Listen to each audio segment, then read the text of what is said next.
Texas World Speedway in College Station, Texas. Hello, everybody. I'm Ralph Shaheen, and joining me is Elliott Forbes Robinson. That's Andy Pilgrim on the outside and driver Joe Vardy on the inside. They're starting on the pole here today at Texas World. It's everybody's strategy to try and get on the pole. We've been very fortunate this year to get however many we've got this year. You just try your best. Joe likes to start, and he prefers to get out of the car and let me finish, and it's fine. You know, it works pretty well. The weather here at Texas World Speedway is a little warm if you're a driver, 93 degrees, 60% humidity.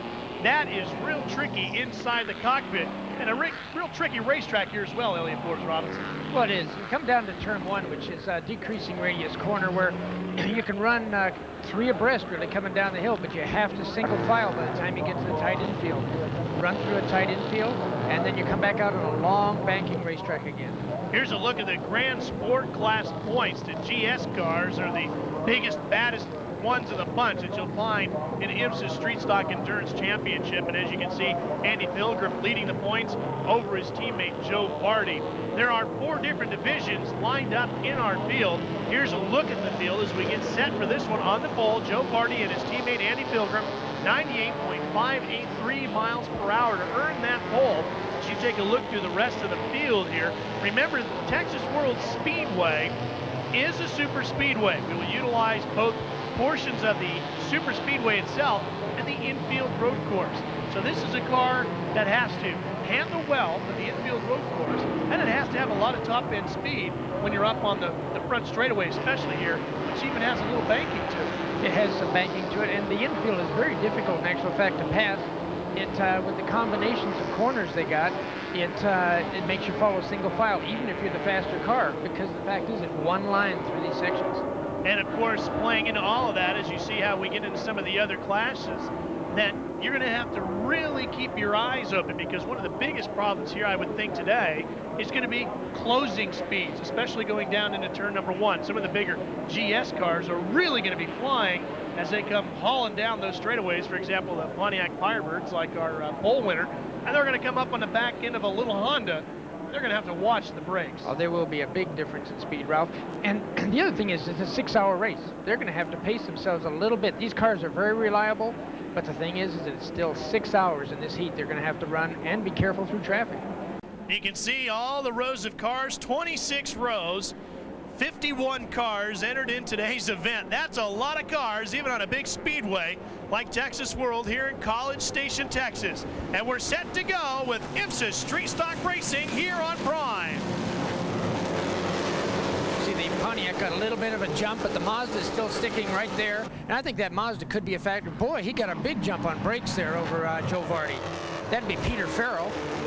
And Peter's starting this race because he's taken off for Laguna Seca as soon as this is over. That's right. He's got another IMSA supercar race when he gets over there. Look at them, even down into the almost into the infield section below the white line. Into the pit lane exit coming off of there, and you can see where there's 3 and 4 abreast almost coming off of there.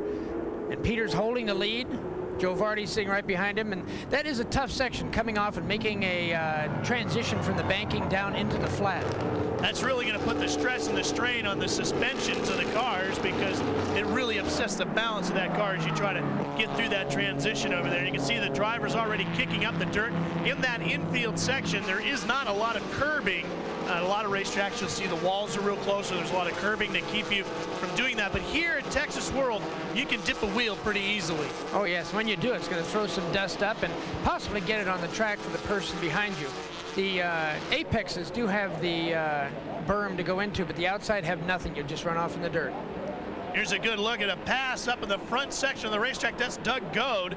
And another one of the Pontiac Firebirds, one of the Formula Firebirds, gets around Stu Hayner as we watch the battle there for 3rd position. And right behind them, it looks like Boris Said, who should be a factor. They've got that Mustang running much better now, and it should be very good.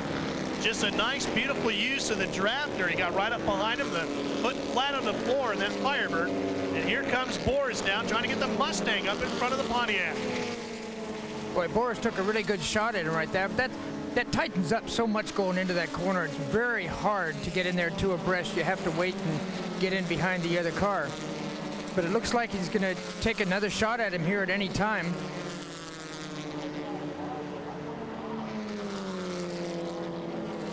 You see how tight this section is back here and how that you have to go single file. It looks right at this moment Boris is faster, but can't do anything about it because it is a single file racetrack.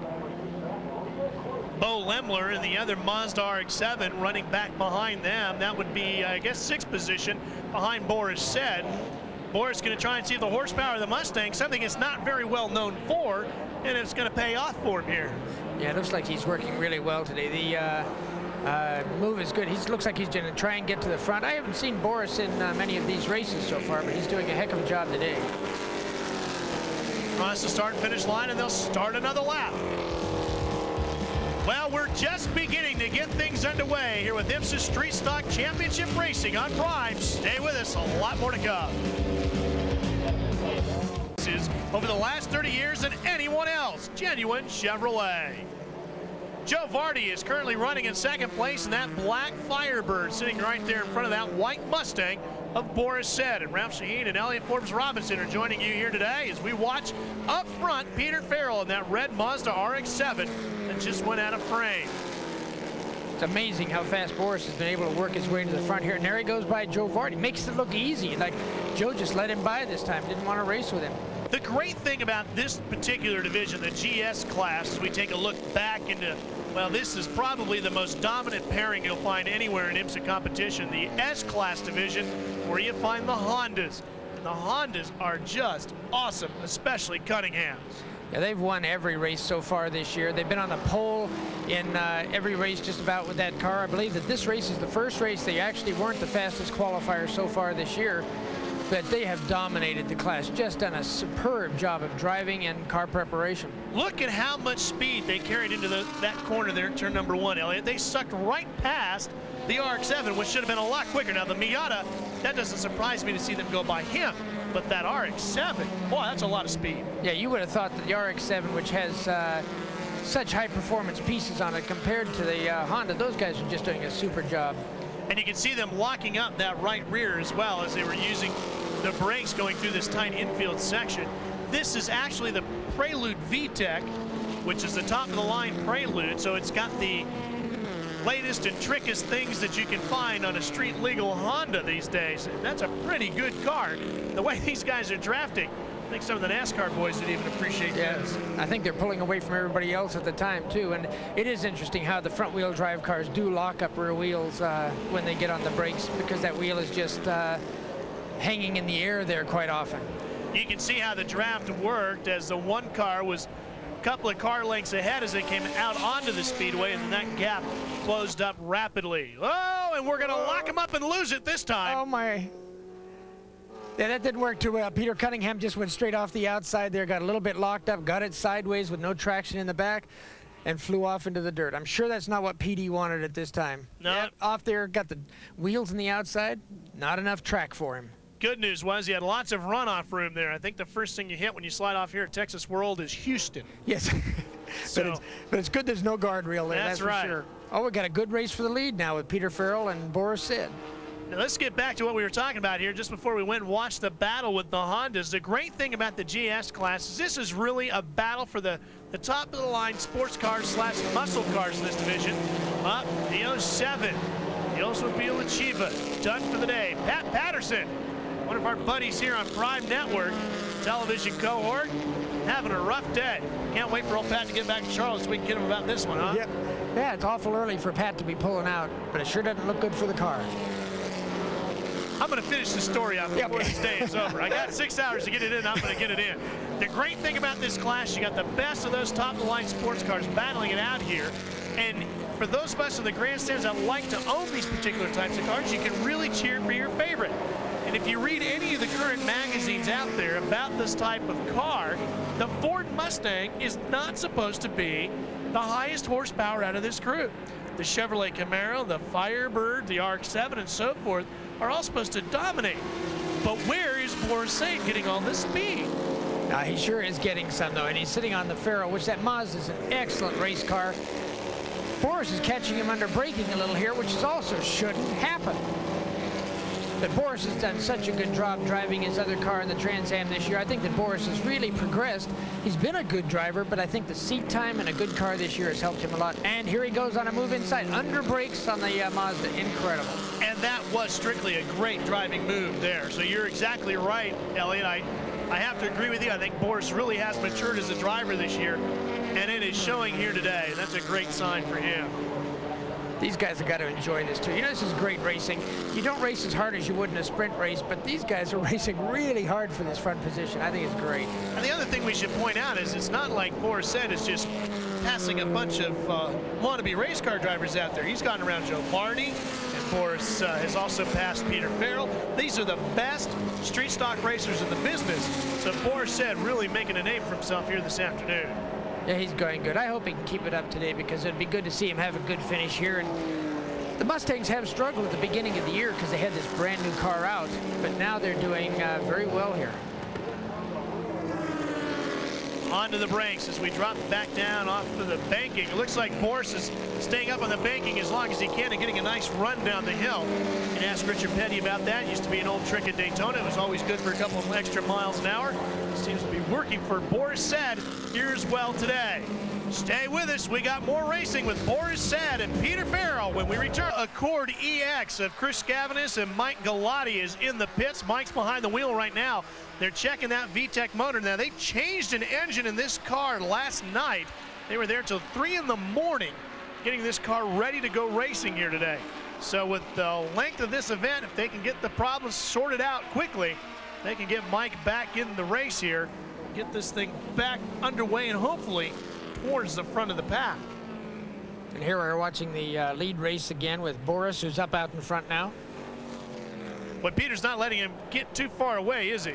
No, Peter, you know, he went by Peter and you thought that Boris was just going to drive off, but it sure hasn't happened. Peter's giving him a heck of a race here, trying to get back by Boris now. Now, Boris passed him earlier under brakes. You would think that this isn't going to work. And it doesn't. Boris must have some really excellent brakes in that car because he's using them very hard and seems to be keep using them. Uh-oh, there we go. That's not the right way through the corner. The Dodge Neon of Steve Cook off into the dust. Not good. It's not the fast way around that corner. I think if you stay on the pavement, it's better. And obviously that's a tricky part for a lot of drivers. That's the second car we've seen go off there, and they might cause a couple other problems between the RX-7 and the BMW there. It's getting close. It's not a wide track back here, so if you come back on, it makes it tough for the guys who are already going two abreast. Looks like he didn't hurt anything, though. Back up front, our lead duo right in the middle of the S-turns there as they work their way onto the backstretch for a second. Up into turns 3 and 4, the high-speed oval portion of the super speedway here at Texas World Speedway. This is a racetrack that had seen quite a bit of competition over the years and then went to the weeds before it was bought out by the Ishin Corporation in Japan, refurbished, and then into the weeds of the legal battle. Now running again, first time a big race has been here. IMSA, as far as I know, it's the first time they had the IMSA race that I can remember. But boy, the racing is turning out to be pretty good here. Boy, look at the difference in those lines. Boy, everybody dirt tracking through there one way or the other. I like that. I think the tires are starting to go off a little. But you know, those Toyo tires have been an excellent. Oh my God! We're gonna lose another one. Man. Yeah, but he got off okay and didn't get hit by anybody. Well, and the good news here, even though the Chris Scavanis went off in the dirt, that's the same car that he shares with Mike Galati. So we know that they're back out and running now. That was a battle in the C class. Back up front with the leaders there as they lap through one of those Dodge Neons again.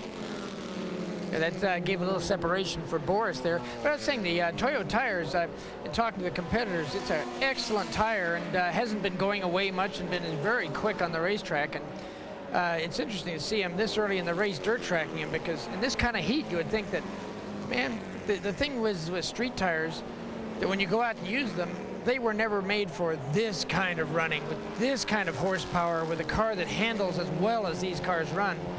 And so when they get out here, they're putting the tire much harder use than it was ever designed for originally, but it still stands up. Somebody off into the dirt there. We've talked about the 4 different divisions. There's the Grand Sports division. Here's the C class where Tony Kester is leading. Chuck Hemmingson, his teammate, right behind him. The C class is a compact class. There's a touring drivers class, which is for division cars. There's the S class, which is the sports class, and of course GS for the Grand Sports. That is the biggest division. Look at the left rear tire coming up into the ground as those old Achivas corner through turns 1 and 2 of the infield. Well, that'll save some rubber anyway. But the front-wheel drive cars do that a lot. They do lift that wheel. It's the way to make that front end stick and get the power to the ground is let the weight transfer from the back some, and so they are a little bit light in the back more than you'd normally have on a rear-wheel drive car. Have you ever, I know you've done some of this form of racing in the past, have you ever pitted and rotated your tires instead of changing them, Elliot? No, I haven't done that, Rob.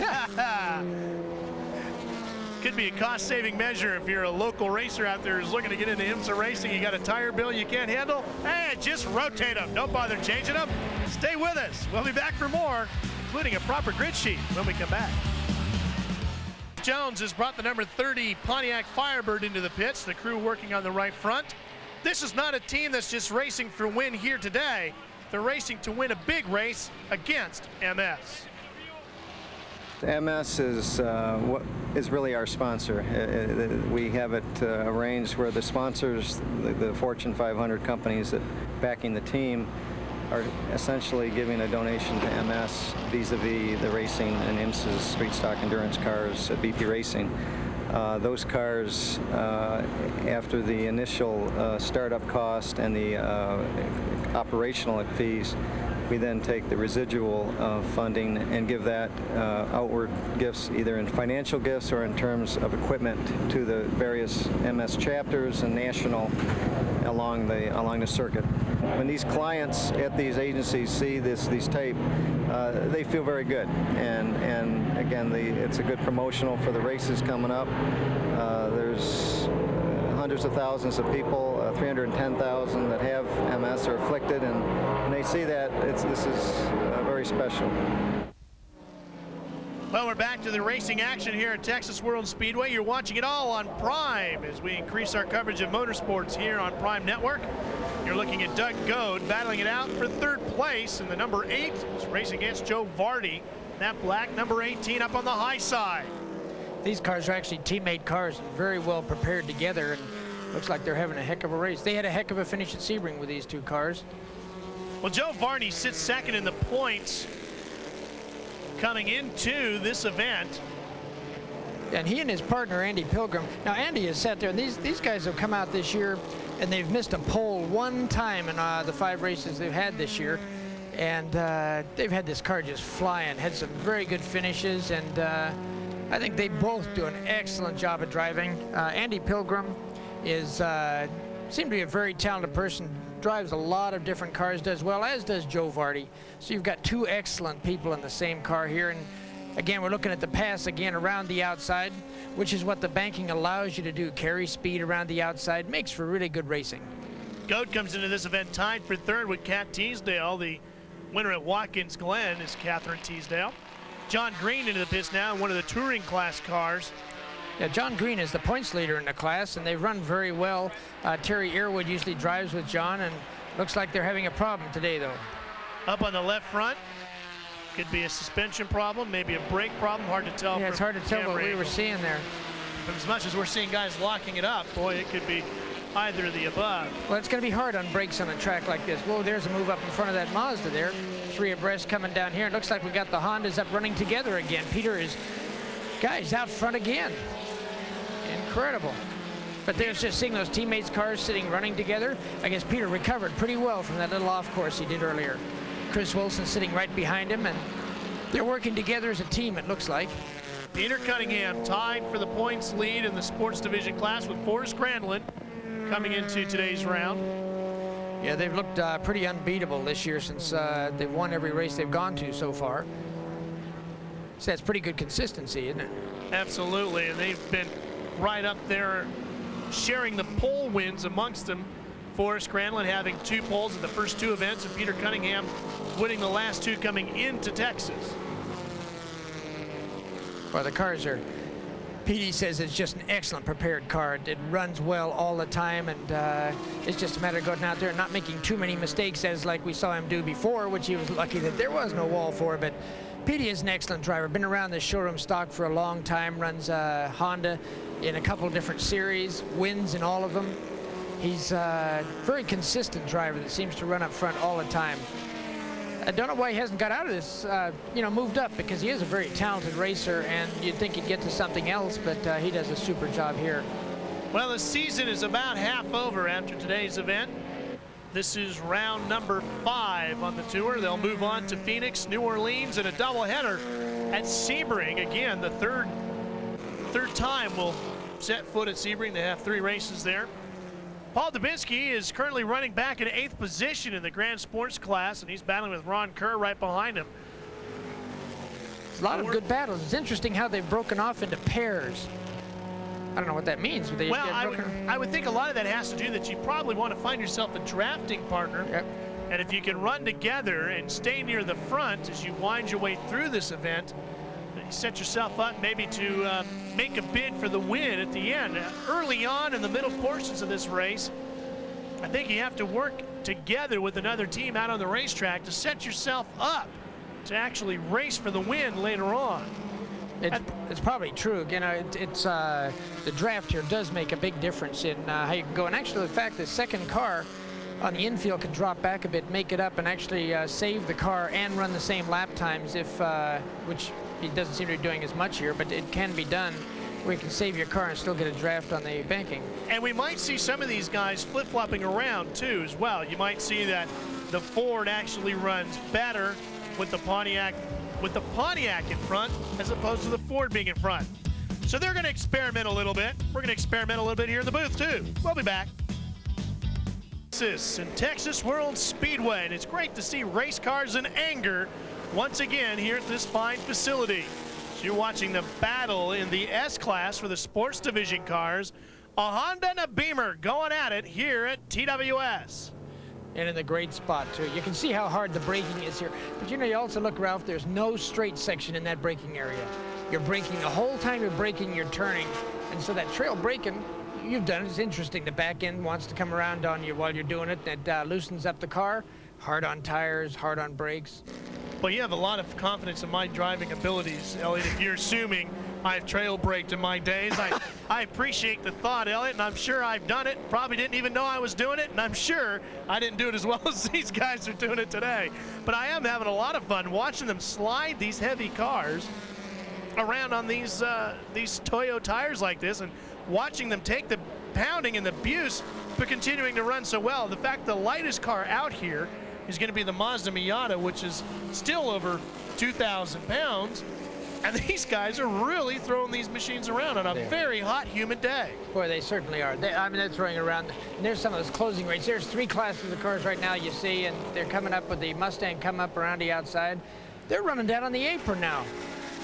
That's incredible. I would have thought you'd want to run on the banking. A lot of different lines. I agree with you. I'd have been all the way up there in that upper lane and just run that car right down off the top. Look at that. Everybody trying to funnel down into turn number 1, and another car off in the dirt. Watch the car slide now. And look how the little cars, you had the 2 Mustangs there of the Hacker team coming up, and the Honda and the BMW are running with them, or maybe even pulling them in the infield where the little cars are so nimble. And then when they get up on the bank, the Mustang will go again. Abbott, looks like the Hackers are coming up and catching just a little bit in the infield now. But there's not much difference in the infield between classes. No, there really isn't. And this is a racetrack that's great for the balance of the field. Watch this between the 12 and the 26. Little contact there, and over goes the Mustang. Little contact?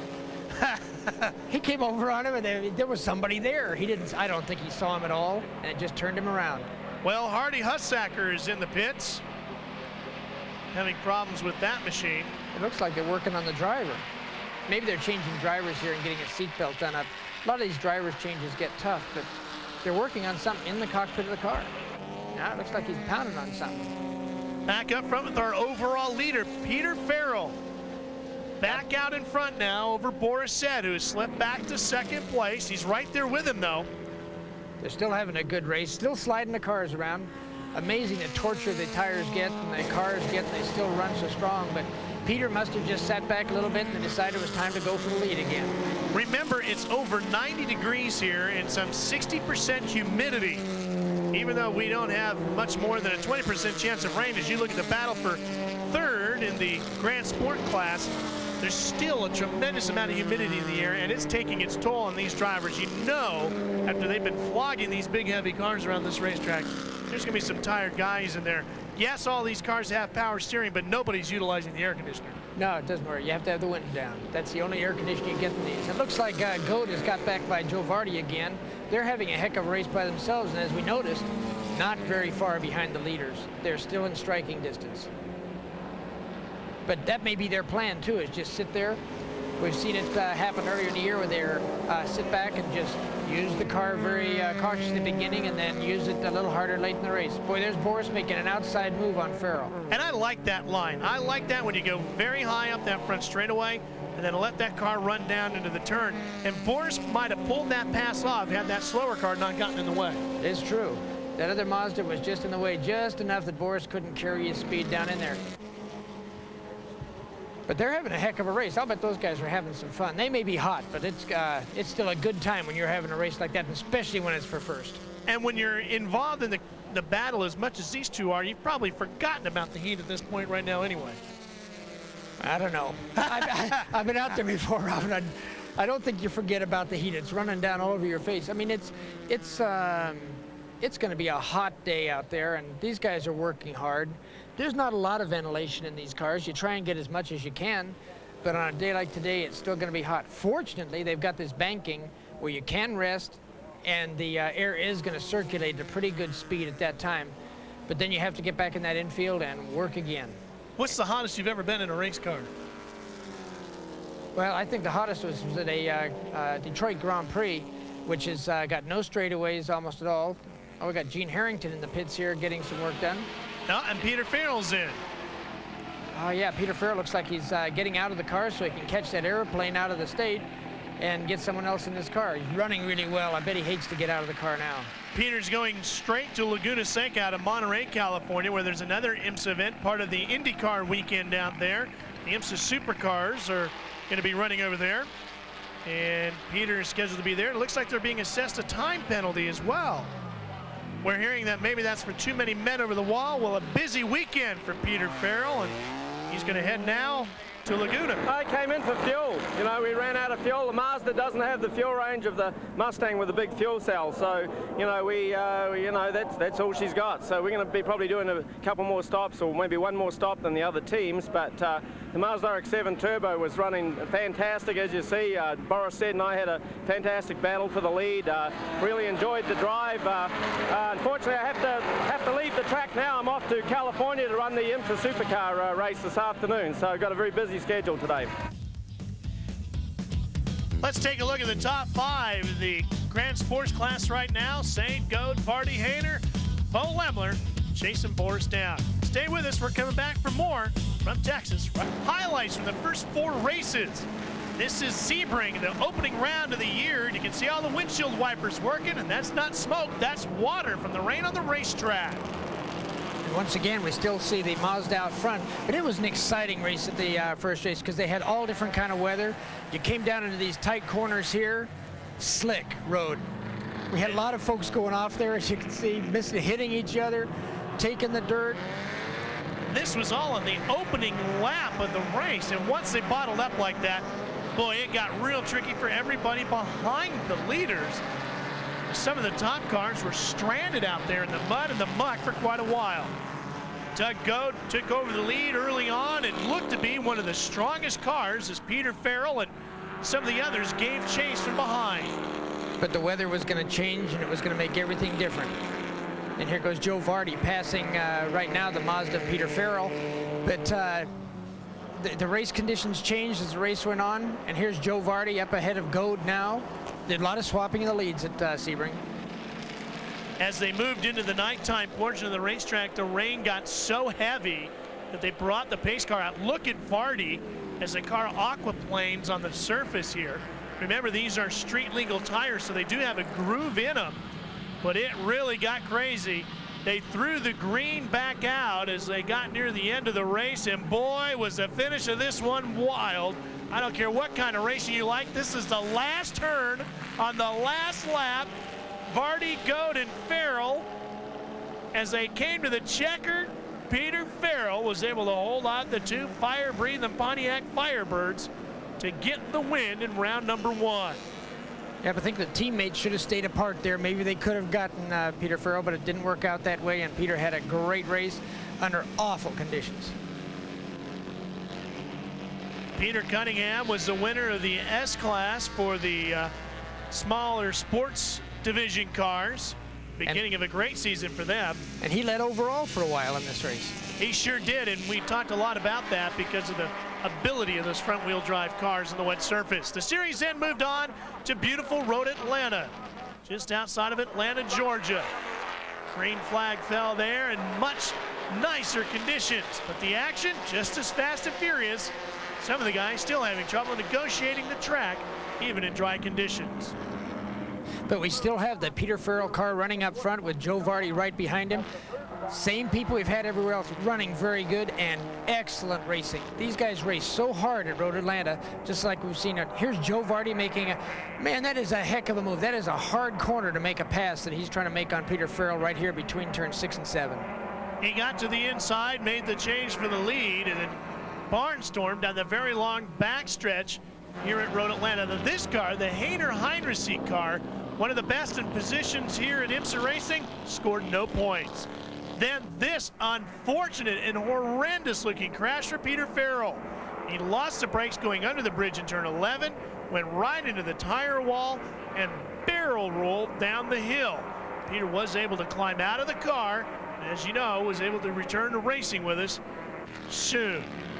Checkered flag came out. Once Farrell had crashed, Joe Vardy was able to take the win. Guess who won in sports division? You got it, Peter Cunningham. His little Hondas began their march towards the championship early on. Chris Scavenus, they've had some problems at Texas World, but at Road Atlanta, they were a winner. Well, the racing continues back at Texas World. Boris Said is still the leader. Goat, Vardy, Hayner, and Lemler still giving chase. When we come back, we'll take a look at the other two races from the early point of the season, Watkins Glen and Sears Point. Stay with us. This isn't going to work. You got too many people going down in the corner. Turn 1 is a really funnels down, as we've seen in all the races we've seen at Watkins Glen. It comes down there, and you can go 2 abreast through there, but it's very difficult.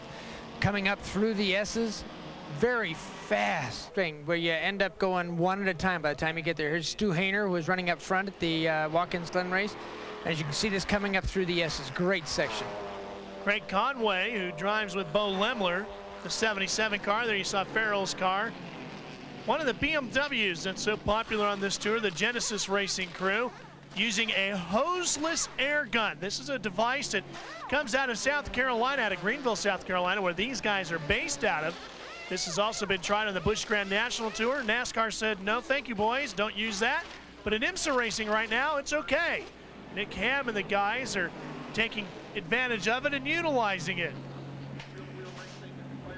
And Nick Ham getting out of the car there. They've had some ups and downs in the season, but that BMW has run pretty well in some of the places they've been. This is how the racing was back up front. There's Farrell's car. And now you see the number 35 of John Heinrich making a pit stop and a driver change. Remember, they had problems with this car at Road Atlanta with this team.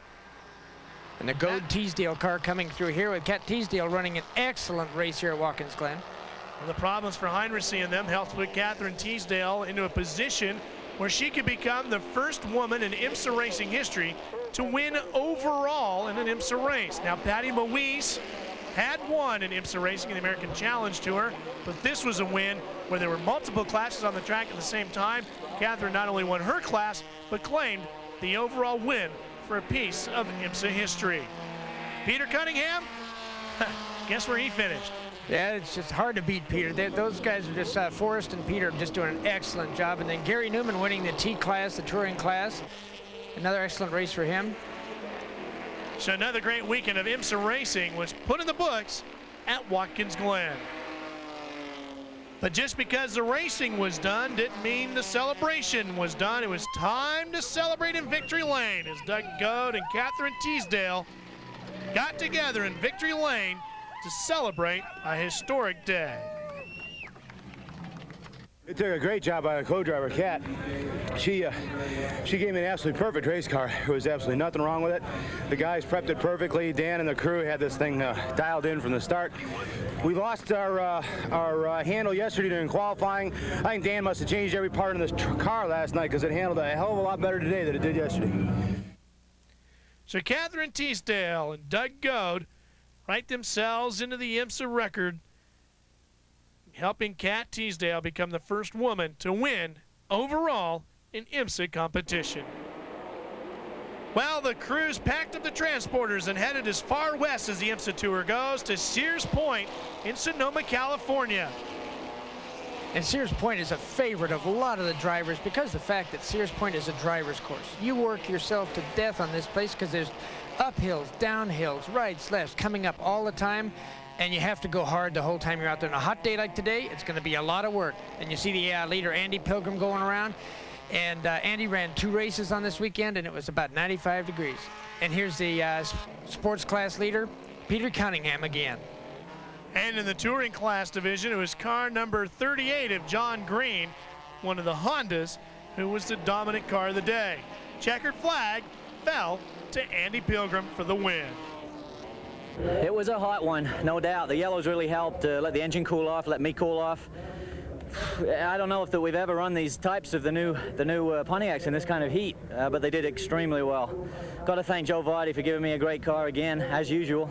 And it was a good race. I had no radio, so I had no clue what was going on. So it was just like, stay out. When they kept picking me up as the leader, it was like, okay, I'm still doing okay. And then the Mustang, I assumed, was second place. I didn't know if he was or not. They're going to tell me later, I guess. It's a good run. They'll probably never give me a radio again. So a big win for Andy Pilgrim, and with 4 races in the books, the tour was getting set to move east again as they would head to Texas World Speedway. So the champagne corks flew outside in the wine country as Andy Pilgrim and the rest celebrated a win at Sears Point International Raceway. It's a great win for them, and it was a hot day, and it's a very good finish also for the Hacker car to be able to finish up there with the Mustang. They've struggled this year. Well, we're not done racing at Texas World Speedway. When we come back, we'll have the finish of round number 5 right here on Prime. Speedway, Ralph Shaheen and Elliott Forbes Robinson with you. There are the current standings as we are into the final few minutes of racing here at TWS. This 6-hour event is winding down. Doug Goad trying to get a last dash of fuel to get him home to the checkered flag, and he's got a problem coming down off the jack stand. Doesn't look good. I hope he didn't hurt anything when he ran over that thing, because it could damage something underneath, but it looks like it's okay, and he's on his way. Hate to have to stop that late in the race with 5 minutes to go for a gas. You just hope it makes the whole distance. So Doug Goad back into the infield section of the racetrack, and this one is winding down rapidly. The John Heinrichs Stu Hayner car is the current overall leader in the Grand Sport division. And that's good to see, because this is a pairing with Heinrichs behind the wheel right now that had a lot of problems. We saw it in the road in Atlanta where they didn't score any points at all. Hayner himself sits 9th in the points, so if the crew can get this win, it'll really help move them up into the standings. Yeah, it really hurts when you don't have a finish in one of these cars because the cars run so well, so close, points are so tight that you really need to finish every race, and these cars don't have very many DNFs. So Heinrichs working through the infield section right now. Things looking pretty good for this crew. If the car holds together, they'll be able to pick up the Grand Sport win here today at Texas World. Bo Lemler's having a good run today too, because they've had some troubles in earlier races. Been close, but just haven't had those good finishes, and it's nice to see him up there again in the Mazda for the Peter Farrell Racing Team. One of the most jovial people you'll meet in the pit area. Bo Lemler just has a great time, lives over in San Diego, so he'll have a short flight home tonight and a big celebration when he gets back to the West Coast. Chris Scavenus, they had problems early on, him and Mike Gelati, but now it looks like they're in contention to win this thing. Yeah, there's been a lot of problems in the race with the heat. The cars have had a lot of attrition, and it's good to see him get back up again. But that's why it doesn't pay. If you don't give up and you keep trying hard, man, you can still get there in a 6-hour race. Gelati has promised to cook the crew a pasta dinner if they can get a win here today. So, you know, they're going to be pushing hard to get that. And Ron Emick, of famous go-kart fame, sits back in 4th place in class. These guys are running awful close to each other and pushing each other pretty hard here for this late in the race. And you think after this many hours in this kind of heat, you'd be just relaxing and just hoping the checker falls. Bit of a ripple to the hood of the second Honda there. Dodge Neon about to get lapped on the outside. The Oldsmobile coming around the outside, running very well still. It's been a heck of a battle between the Oldsmobiles and the Hondas this year. The Hondas seem to have been coming out on top, but the Oldsmobiles have been running very strong. It isn't. They've been in the race, but just not able to beat the Hondas so far. Remember, we have done almost 6 hours of racing, and to see the competition as close as it is with Bill Pate, the leader in the touring class, to see the battles on the racetrack this close is a real tip to the IMSA officials for setting up the rules as well as they have with these particular divisions. Look at that left rear wheel was just still for a good 4 seconds. Next up here is Peter Cunningham again, leading once more. Imagine that. Granlund, yeah, they've had an excellent year, and they're leading by a ton this time, but it's it just shows you what good preparation and some excellent driving will do. The checkered flag about to fall as John Heinrichs brings the Pontiac Fiber, the black and gold machine, off for the 4th turn here, the super speedway portion of the racetrack. And the victory at Texas World Speedway after 6 hours of racing is theirs. There's Stu Hainer in the mobile uniform with the sunglasses on. They're winners at Texas. Over the last 30 years than anyone else. Genuine Chevrolet. Well, here are the final standings overall. You can see the top 5 positions all went to the Grand Sport Division cars, and the overall victory went to the number 32 Pontiac of drivers Stu Hainer and John Heinrichs. Heinrichs actually the driver behind the wheel when they took the checkered flag, and the points that they'll pick up here today will make a big difference and help them make up that huge deficit they had after Road Atlanta, where they picked up 0 points. It's a good finish for them because they have had some trouble this year, and they are excellent drivers. It's good to see them up in front. Peter Cunningham puts one of the S-Class cars inside the top 10. Another win for him in the Honda. As you look back through the back half of the top 15 here, let's go to Victory Lane and our winner. It was about time. It's been over a year since we had our win. We had some close ones this year, and we led right toward the end, and then we had a problem. But this year we made it all the way through, and can't say enough for my co-driver John, and I'm really happy. Well, it was pretty warm, but it wasn't as bad as Sears Point when we drove there in July or whenever that was. It was worse then, so it was bad here, but not that bad. Well, let's break down the 4 different classes for you. In the S class for the sports division, it was Peter Cunningham, Collins, Waddell, Wilson, and Davis, your top 5 there. Take a look at the other 2 divisions as well. In the touring car class, Bill Pate was able to hold off Terry Earwood at the finish. Joe Nonamaker, Jason Potter, and Gary Newman rounded out the top 5.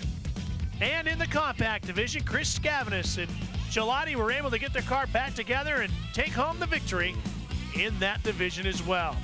Point standings after 5 races for the Grand Sports division shows Andy Pilgrim on top. The slim lead over Joe Vardy with a bunch of racing yet to go in the 1995 season. Top 5 in the S-Class, it's a battle of teammates in red Hondas. Forrest Granlund and Peter Cunningham are going to have to decide who gets the driver's title. In the touring division, John Green with a 12-point lead over Mark Hine and Terry Earwood still in competition, and Jason Potter within striking distance. And finally in the C division, boy, what a tough battle it's going to be between Scavenus and Gelati there. A couple of teammates deciding who will have the last turn at the wheel when we wrap the season up at Sebring. Good day of racing here. Oh, a great day of racing, and I think that on a day like today when it's hot and 6 hours, it's the good preparation. It's the guys who save their equipment for the end. They come up there with no problems, and I think that if the Heinrichs and Stu Hainer, who have been such excellent drivers over the years, have won a lot of these races and then come back and win this one, it's great. Well, the next stop on the tour is Phoenix, Arizona. We'll be PIR, Phoenix International Raceway, for round number 6 of the IMSA Street Stock Tour in 1995. Well, for my buddy Elliot Forbes Robinson, I'm Ralph Shaheen. Thanks for joining us here on the Chevy Motorsports Hour on Prime. So long.